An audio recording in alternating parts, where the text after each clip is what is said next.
Los siglos XV y XVI fueron dos siglos muy importantes para la historia de la humanidad. Se dieron grandes hechos. En 1450, Johannes Gutenberg inventa la imprenta. Unos años más adelante, en 1453, cae Constantinopla y con ella el Imperio Bizantino.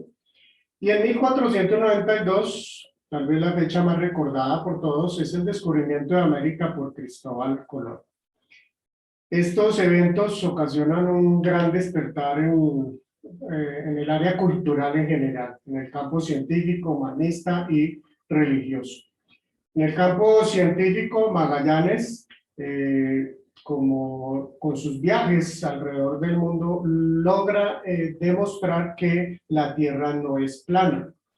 En el campo humanista, el estudio del griego y del hebreo, motivado por la llegada de las reliquias y las escrituras que habían traído de Constantinopla antes de la caída, como había sido un centro cristiano, tenía estas reliquias importantes y así se inicia este profundo estudio del griego y del hebreo, pero a su vez corroboran que la Biblia Vulgata Latina, que era la que se leía en su momento, únicamente pues por gente ya estudiada y que podía leer el latín, encontraron que había errores en las traducciones.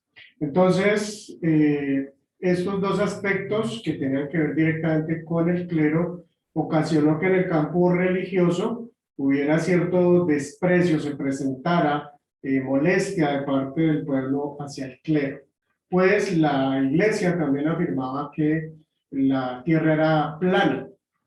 Entonces, esto desacreditaba, pues, de alguna manera, la credibilidad de la institución religiosa. Por otra parte, los campesinos estaban viviendo un tiempo de hambre y de enfermedad, también tenían prácticamente ninguna posibilidad de estudiar, así que el analfabetismo era total. Miremos esta imagen que aparece aquí a continuación. Nos muestra la situación que se estaba viviendo en este momento. Es una persona que está mirando más allá del cielo, más allá pues de las estrellas, y entonces es ese despertar cultural que se vivía en este momento. Estas situaciones en general facilitaron también que se diera la reforma protestante, iniciando el siglo XVI. El 31 de octubre de 1517, Martín Lutero coloca en la puerta de su iglesia las 95 tesis. Es un evento que es bien conocido y nos habla del inicio de la reforma. Pero no es el único momento realmente en el que hay una reforma. Hay otro movimiento importante en Suiza, un poco unos años más adelante. Hacia 1522, el joven Zwinglio también inicia un movimiento de estudio de las escrituras, y allí entonces los jóvenes que vemos aquí a continuación, Conrad Grebel, Felix Manz y George Blaurock, estos jóvenes lo acompañan en el estudio de las escrituras.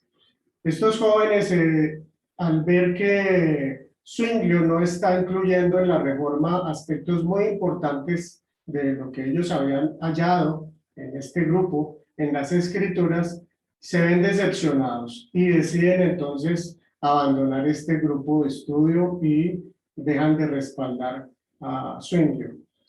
Y entonces vemos nosotros que estos tres jóvenes, al igual que otras personas en Alemania y en Holanda, empiezan unos movimientos independientes, que luego más adelante se conocerían como la Reforma Anabautista, también conocida en otros campos como el Tercer Camino. Es decir, una reforma que no estaba ni con Lutero ni con Zwinglio, es decir, con la Iglesia Reformada. Y así inicia la Reforma Anabautista. Vamos más adelante entonces a conocer por qué este nombre y otros aspectos.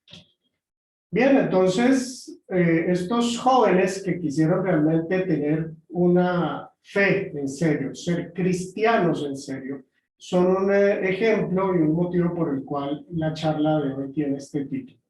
Es la 14ª charla de cristianismo y política y la última, por el momento, que tiene que ver con este tema. Así que vamos entonces a ir avanzando rápidamente con los temas que vimos hace una semana. Rápidamente, lo primero que vimos fue cómo la Biblia se caracteriza por mostrarnos que Dios quiere unas relaciones justas en la comunidad. Y esto lo vemos en muchos textos, especialmente en la ley que le entrega al pueblo de Israel cuando va a ser conformado ya como nación, luego de haber salido de Egipto. Y encontramos allí en Éxodo 23, por ejemplo, unos textos que causan impacto porque vemos que tienen una total pertinencia al día de hoy. Unos textos que tienen más de 3000 años. Realmente esta es una de las razones por las cuales nosotros podemos afirmar que Dios es el autor que está detrás de la Biblia.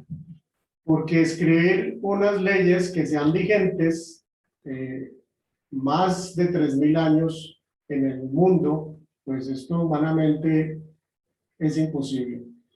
Encontramos, por ejemplo, que dice este primer versículo: no divulgues informes falsos, no te hagas cómplice del malvado ni apoyes los testimonios del violento.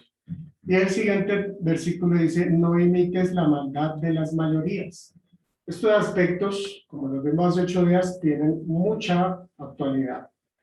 Y podemos ver entonces cómo este tema del bien común, este tema de la política, exactamente, está reflejado en los textos del Antiguo Testamento y desde luego de toda la Biblia.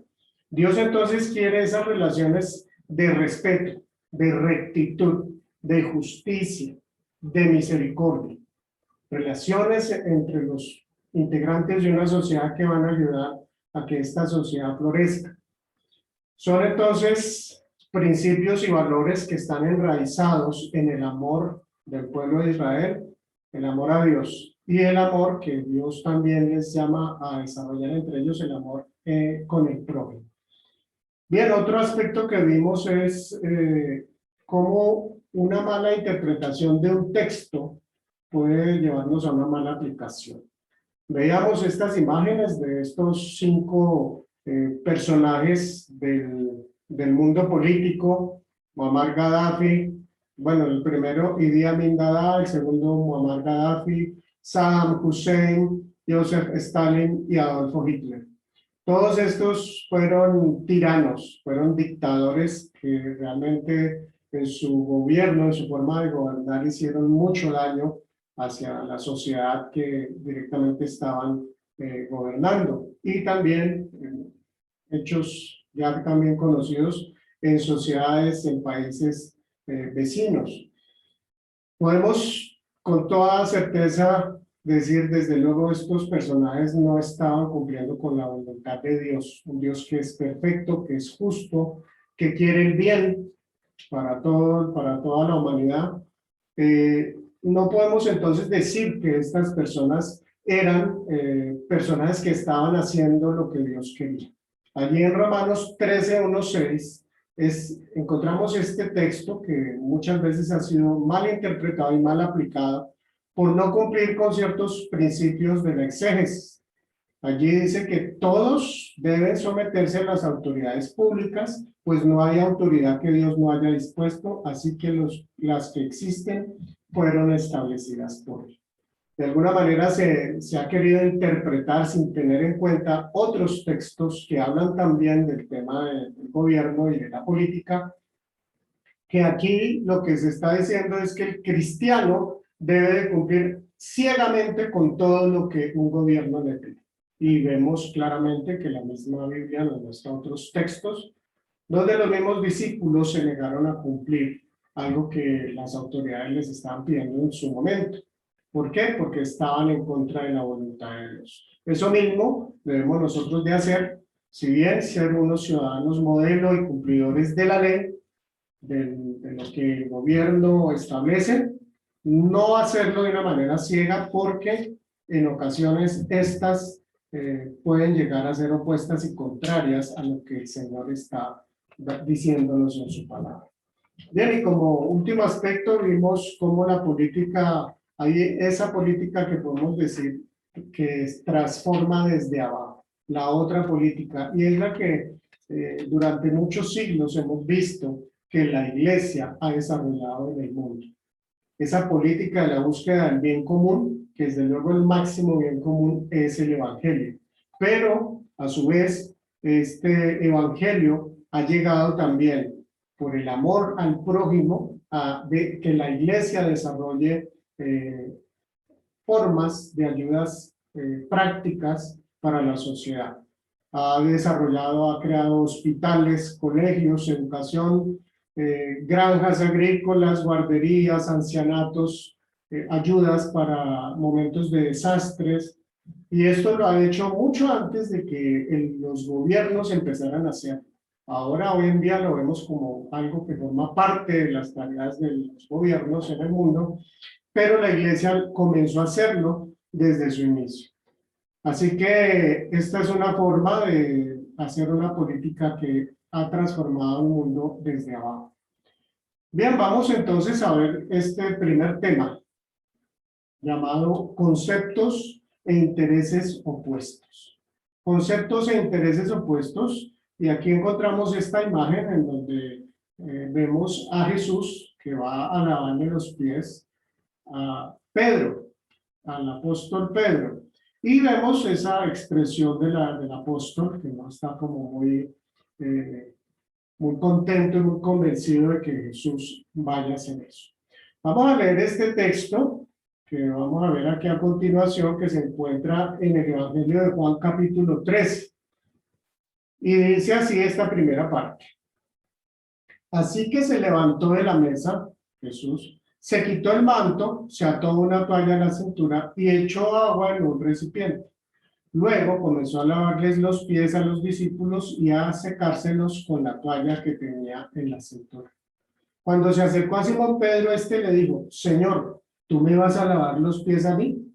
Jesús contestó, ahora no entiendes lo que hago, pero algún día lo entenderás. No, protestó Pedro, jamás me lavarás los pies. Bien, esta primera parte, pues, bien vale la pena entender ese contexto cultural en el que se encuentran Jesús y los discípulos, los apóstoles, esa última noche en que Jesús comparte con ellos antes de ir a la cruz. Y lo que podemos entender es que los discípulos realmente todos debían de estar muy sorprendidos con esto que Jesús estaba haciendo. ¿Por qué Pedro reacciona de esta manera? Pues precisamente porque el hecho de que Jesús decidiera lavarle los pies a sus discípulos era algo, entre comillas, inaudito, algo que pudiéramos llamar inaceptable. ¿Por qué? Porque era una tarea dada, establecida para los esclavos. Los esclavos de una casa, incluso los esclavos que no eran judíos.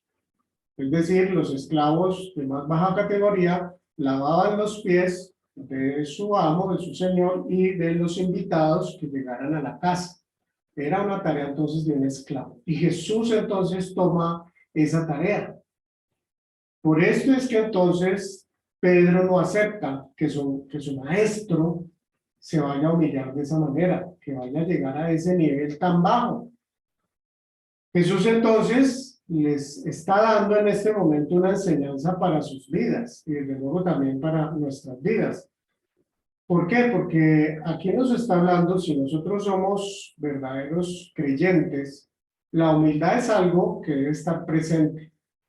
Ese tema del orgullo, de algo que es tan común y tan habitual en el mundo, que caracteriza al ser humano en general, debe ser reemplazado entonces por un profundo y un sincero amor al prójimo. Jesús aquí entonces en esta primera parte vemos cómo toma esta iniciativa y empieza a darles este ejemplo. Miremos lo que dice más adelante este mismo texto. Dice así: después de lavarles los pies, se puso otra vez el manto, se sentó y preguntó: ¿entienden lo que acabo de hacer? Ustedes me llaman maestro y señor, y tienen razón, pues, perdón, porque es lo que son.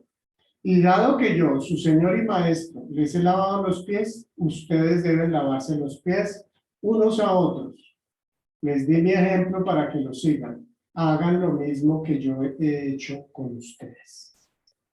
Entonces, Jesús muestra y les enseña sobre esa importante diferencia que debe haber entre nosotros los creyentes respecto al liderazgo.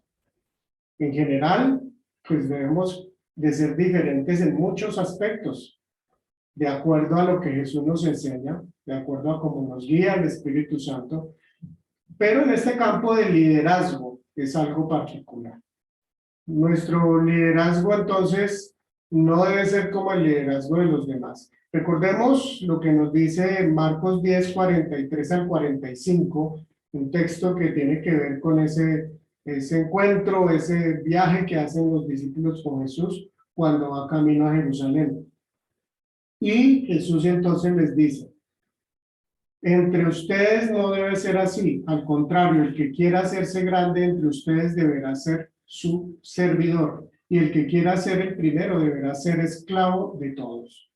Porque ni aun el Hijo del Hombre vino para que le sirvan, sino para servir y para dar su vida en rescate por muchos.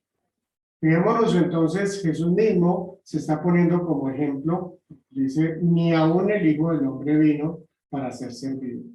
Entonces, el líder, en este caso Jesús, no es la persona que espera que lleguen a servir. Es la persona que viene a servir, que mira las necesidades que están alrededor de él, las necesidades que tiene su gente, la gente a la cual lidera. Entonces Jesús decide hacer lo que sea necesario para bendecir a las personas a las que está liderando. Entonces, busca con sinceridad el bien común. Esto es el servicio a los demás. Entonces, es reflejo de una relación viva que el creyente tiene con su Señor. Entender esta enseñanza, vivir esa fe que Jesús quiere que vivamos, es entonces una forma práctica, buscar el bienestar de las personas a las cuales estamos liderando. Esto es algo que pues no es común hoy en día. Es algo que no ha sido común durante la historia de la humanidad. Recordemos cómo este pasaje que viene aquí a continuación en Marcos 10, 42, Jesús nos habla y nos describe muy claramente lo que sucede con los líderes del mundo. Así que Jesús los llamó y les dijo: como ustedes saben, los que se consideran jefes de las naciones oprimen a los súbditos y los altos oficiales abusan de su autoridad. Aquí entonces está nombrando a los jefes de las naciones y a los altos oficiales. Ahora, él comienza diciendo, no, los que se consideran. Los que se consideran, los que se creen ese cuento. Porque realmente, si no los tenemos presente, como ya lo hemos visto, la autoridad, digámoslo así, como todo lo demás en esta vida, es prestada. La autoridad es algo pasajero también. Y es algo que si nosotros llegamos a tener autoridad, también daremos cuenta a Dios. Entonces, aquí nos habla Jesús, primero de los que oprimen a los súbditos. ¿Quiénes son ellos? Los que se consideran jefes de las naciones. ¿Qué es lo que hacen? Pues oprimen a los súbditos. Y los segundos, es decir, los altos oficiales, abusan de su autoridad. Miremos con detenimiento así también rápidamente cómo es que está afirmando esto Jesús. Jesús lo dice, a ver, si leemos, dice, como ustedes saben, los que se consideraban jefes de las naciones oprimían a algunos de sus súbditos. No, Jesús no está hablando en presente y está hablando en general, tanto de los jefes de las naciones como de los altos oficiales. Dice, de los altos oficiales abusan de su autoridad. Y no dice tampoco, dice, algunos de los que se consideran jefes de las naciones, ni está diciendo varios de los altos oficiales. No, lo que está diciendo es, en general, todos. ¿Por qué? Porque para el ser humano, tener autoridad fácilmente le mueve el piso. Y recordemos una frase también conocida, que dice que el poder corrompe. Tiene que ver con esto, desde luego esta frase no es bíblica, pero tiene bastante razón. ¿Por qué? Porque el ser humano, con su naturaleza de pecaminosa, con esa tendencia hacia lo malo, busca fácilmente su propio beneficio. Entonces, esa persona que está en el liderazgo, que en forma natural tiene esa tendencia a ser egoísta, a ser ambicioso, a ser ventajoso, a ser tramposo, diríamos en Colombia, a ser vivo, a tener esa malicia indígena. Entonces, pues si nosotros tenemos esto presente, no nos va a ser difícil entender lo que Jesús está diciendo. Y es más, fijémonos cómo en el Antiguo Testamento, este siguiente texto de Jeremías 17:9, nos habla también de una manera muy clara. Dice, el corazón humano es lo más engañoso que hay y extremadamente perverso. ¿Quién realmente sabe qué tan malo es? Miren lo que está diciendo aquí, ¿no? El corazón humano, lo mismo, es genérico. Está hablando de todos los corazones humanos. No está diciendo algunos, o hay personas que tienen un corazón que es engañoso, ¿no? Todos, todos. O sea que ahí nos tenemos que incluir nosotros, tú y yo. Esa es nuestra triste realidad, el ser natural, el hombre natural. Tiene un corazón que es engañoso. Dice además, no es solamente engañoso, es lo más engañoso. O sea que después de eso no hay nada más que le gane. Y además dice extremadamente perverso. No solamente dice que es perverso, es extremadamente perverso.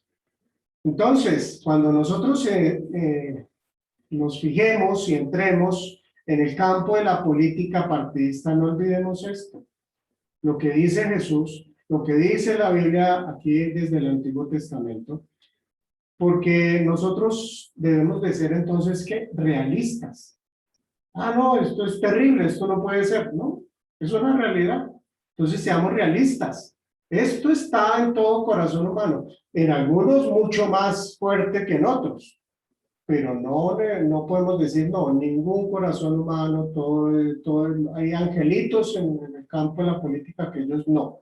No podemos afirmar eso, seamos realistas, no seamos ingenuos, y entonces obremos con sabiduría y también con cautela.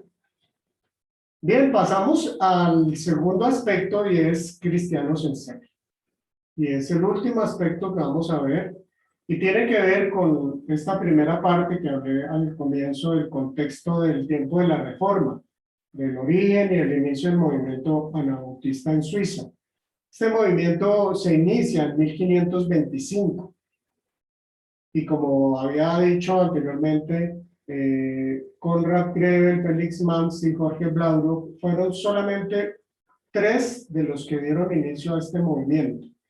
¿Por qué? Porque hubo otros líderes, otras personas, tanto en Holanda como en Alemania, y en este caso en Suiza, fueron liderando al movimiento, y posteriormente un sacerdote llamado Menos organizó pues estos diferentes movimientos.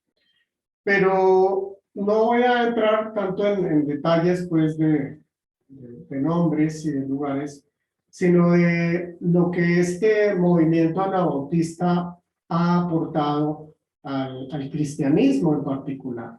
pero también desde luego en el campo político influenció.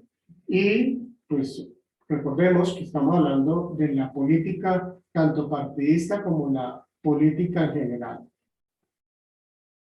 Los anabautistas en su estudio de las escrituras encontraron cosas que hoy en día son muy claras, o en general dentro de la iglesia cristiana evangélica, como se le ha llamado, o iglesia cristiana reformada, o iglesia luterana, en fin, calvinista, en fin, todo esto.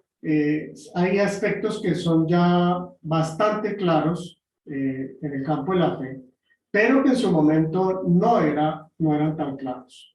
Por ejemplo, este movimiento anabautista fue el primero en hablar sobre la libertad de conciencia, sobre la importancia de que en el campo, en el ámbito religioso y en el ámbito político, no se imponga ningún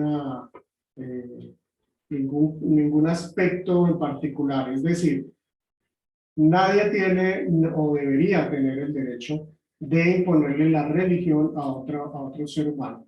Perdón. Tampoco tiene derecho a imponerle sus ideas políticas. Vemos aquí en esta imagen cómo esta mujer está siendo amarrada a una estaca y va a ser quemada. Otra persona está ahí, una mujer en el piso, prendiendo la hoguera. Y es que los de la reforma anabautista fueron perseguidos. Fueron perseguidos tanto por católicos como por protestantes, es decir, por la iglesia luterana, por la calvinista y por la iglesia católica, por estar afirmando aspectos como estos. Ellos entonces, los anabautistas, fueron los primeros en afirmar que la fe que cada persona tiene debe ser resultado de una decisión, no se debe imponer, de una decisión personal. Y por esto mismo les llevó a afirmar que el bautismo de los bebés, que surge con el constantinismo, recuerdan el giro constantiniano que hablamos en otra ocasión, cuando se une la iglesia con el Estado, ellos afirmaron que ese bautismo de bebés era entonces opuesto y contradecía a una fe verdadera. ¿Por qué? Precisamente por esto que acabamos de decir.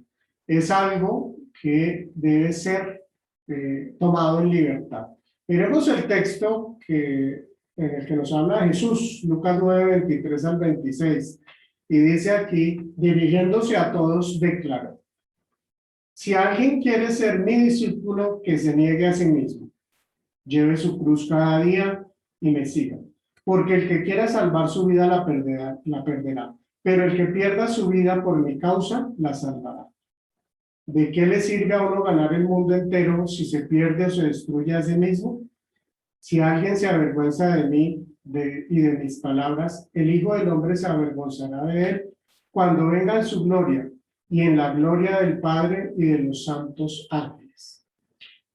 ¿Qué está aquí diciendo Jesús? Aquí podemos encontrar dos aspectos, por lo menos, que tienen que ver con aportes del anabautismo a la fe cristiana. No porque ellos fueron los que lo dijeron, sino porque vieron con claridad estos aspectos que están en las escrituras de los evangelios. Aquí lo primero, comienza Jesús diciendo, si alguien tiene que ser mi discípulo, no. Si alguien quiere ser mi discípulo. Entonces Jesús, sus enseñanzas, no las impuso. Jesús lo que hizo fue hablar, llevar el mensaje del evangelio y esperar, dejar que la gente tomara sus decisiones. ¿Qué pasa entonces con el bautismo? Pues el bautismo de infantes, de bebés, pues no le estaba permitiendo a esa persona, a esa personita, tomar una decisión. No llega a ser cristiano, entre comillas, sin saber siquiera qué es eso, sin entenderlo. Entonces, el movimiento anabautista pues llegó a afirmar la voluntad es fundamental en el caso de ser cristiano y en el caso de tomar la decisión de ser bautizado. ¿Por qué? Por seguir a Cristo. Son decisiones del campo personal, individual. De ahí surge también una frase, que la he dicho en otras ocasiones: Dios no tiene nietos sino hijos. Esto quiere decir, Dios quiere es una relación personal, viva, no una cuestión de herencia. Entonces, como mi papá es cristiano, yo también lo soy y mis hijos lo son. No, yo llego a ser cristiano porque entiendo lo que es el cristianismo y tomo la decisión en plena conciencia de seguir a Cristo y por lo tanto decido bautizar. Lo hago de adulto. Por esto este grupo recibió este nombre, Anabautista, que quiere decir rebautizador o rebautizados. ¿Por qué? Porque todos los que se unieron ya habían sido bautizados de bebés, pero tomaron una decisión ya en total conciencia de seguir a Cristo, sabiendo qué era lo que implicaba esto. Y esto es lo que es uno de los aspectos que el movimiento anabautista enfatiza. Y por este motivo también fue perseguido, y como veíamos en la imagen, fueron martirizados muchas personas en el primer siglo de su existencia, en el siglo XVI. Se calcula entre 3 y 5.000 personas fueron llevadas a la hoguera o pues asesinadas por su fe, por la forma de vivir esa fe cristiana. El iniciar entonces una vida con Cristo implica también, esto fue un aspecto que los anabautistas enfatizaron. No puede ser algo simplemente para el campo religioso. El anabautismo, sin hablarlo con este mismo nombre, atacó el dualismo cristiano, es decir, lo que conocemos hoy, que es muy generalizado, que una cosa es mi fe y lo que yo creo y pienso, y otra cosa es lo que yo vivo.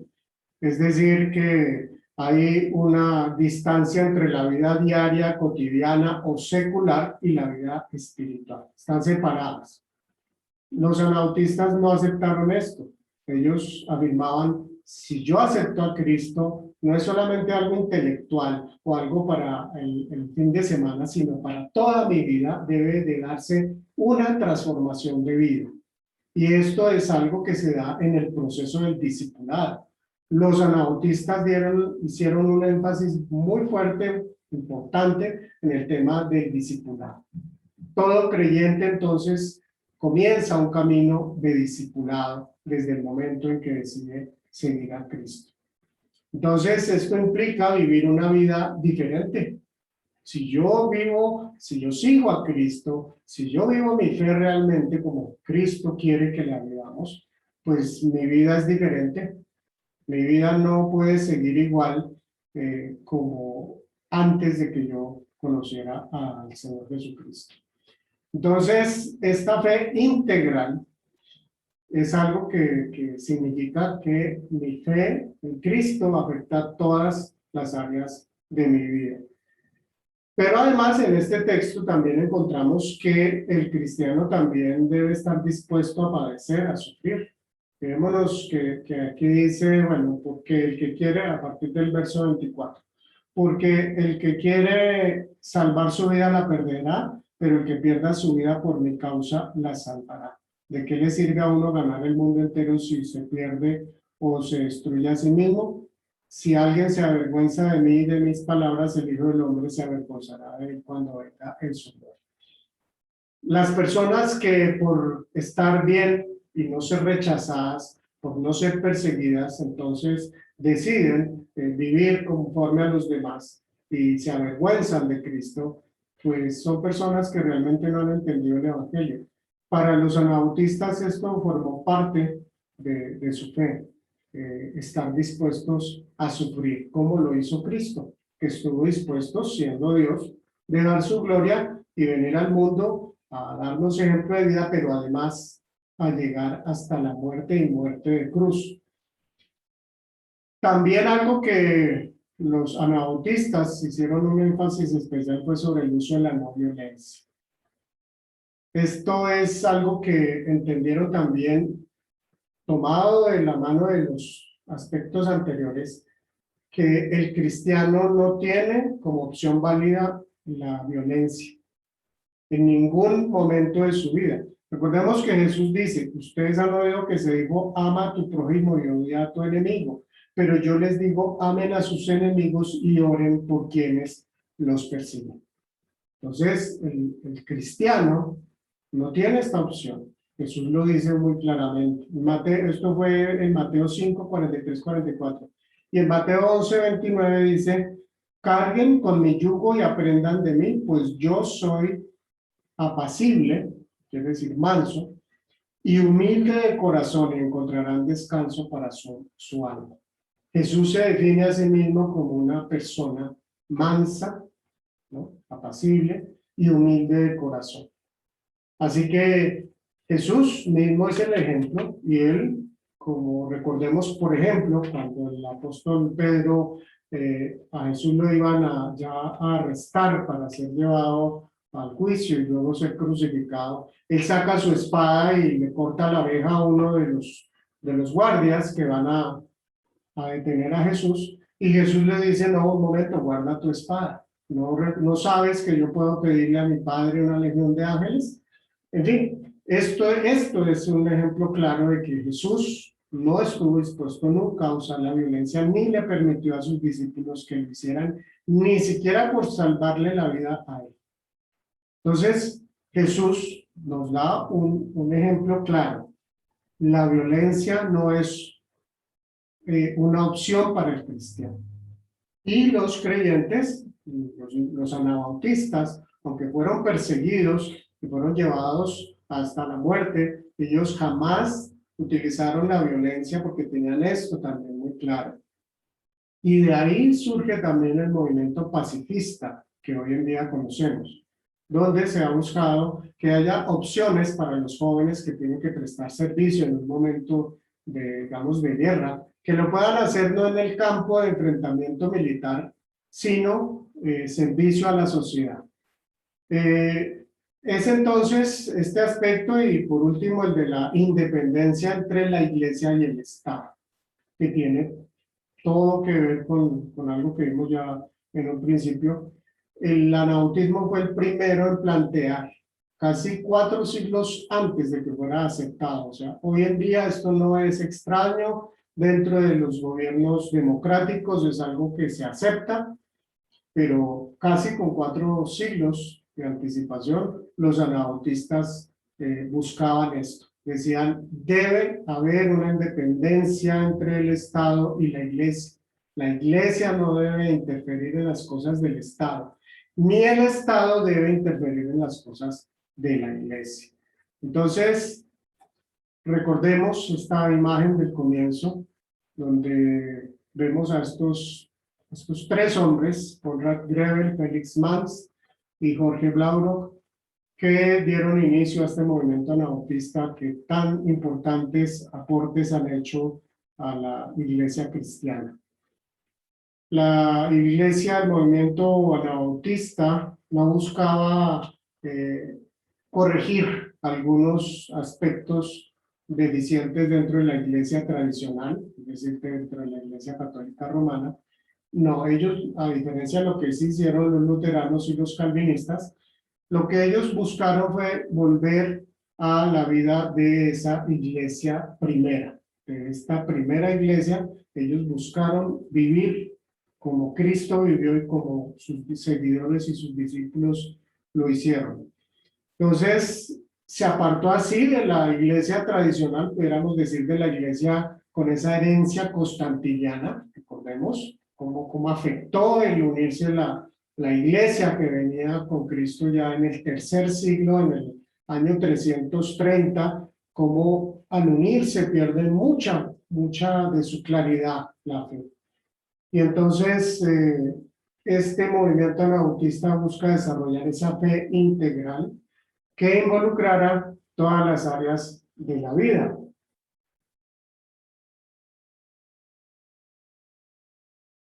Recordemos que ellos buscaban entonces una fe viva que se evidenciara en toda la vida diaria, cotidiana, pero a su vez buscando ese bien común para la comunidad. Miremos que esto es totalmente compatible con esa política saludable. El cristianismo forma parte de esa política saludable. Todos podemos hacer realmente una política buena, sana, aportando lo mejor de nosotros. Cualquiera sea el campo en el que nos estemos desempeñando. Si hacemos bien las cosas lo mejor que podemos hacerlo, estamos realmente aportándole al bien común. Y es algo a lo que estamos nosotros como creyentes también llamados. Bien, pasemos entonces a estas conclusiones. Dice así: una fe viva es reflejada en la búsqueda sincera del mayor bien común. La fe viva. Importante tener esto subrayado. Es la que refleja entonces en esa búsqueda del bien común, una búsqueda sincera. Como cristianos, entonces, debemos ser sensibles a las necesidades que nos rodean. Y asimismo, podemos nosotros entonces servir de una manera práctica. Esta otra frase que también tiene mucho que ver con el anabautismo: Dios no tiene nietos sino hijos. Es decir, es una relación personal y viva. No es una simplemente religión, sino una relación. En el campo político partidista debemos ser realistas, no ingenuos, y obrar con sabiduría. Esto nos ayuda a evitar esas pasiones partidistas, políticas, que tanto daño han hecho en la historia de todas las culturas, y en particular de Colombia. No podemos nosotros dejarnos llevar de una manera ingenua por esas pasiones, sino ser conscientes de la realidad del ser humano y dentro de este campo en particular, vivir y obrar de una manera sabia y prudente. El uso de la violencia nunca puede ser una opción válida para el cristiano. Es una enseñanza clarísima en la vida de Jesús. De muchas formas, Él lo dijo y lo enseñó, lo vivió. Entonces, en ningún momento, si tú eres cristiano, puedes considerar que la violencia está bien para solucionar algún problema. Y por último, hagamos política sana, aportando lo mejor de nosotros, cualquiera sea el campo en el que nos desempeñamos. Cualquiera sea el campo, tu profesión, tu trabajo, no tiene nada que ver cualquiera sea ese trabajo, desarróllalo de la forma honesta, más honesta posible, de la mejor manera, aportándole a la sociedad todo lo bueno que tú puedes dar. Esto es algo que Dios quiere para la humanidad, pero para nosotros, que pertenecemos al pueblo, al reino de los cielos, al pueblo de Dios, debe ser algo que nos caracterice, no ser perezosos, tramposos, engañar. Si el Señor está en nuestra vida, su Espíritu Santo está presente y debemos permitir que Él nos esté transformando en esa vida diaria como discípulos, en ese discipulado con Él, hasta que el Señor nos lleve a reflejar la imagen de Cristo. Este es el deseo de Dios en la vida de cada creyente. Y si tú no has entregado tu vida al Señor, te invito a que lo hagas.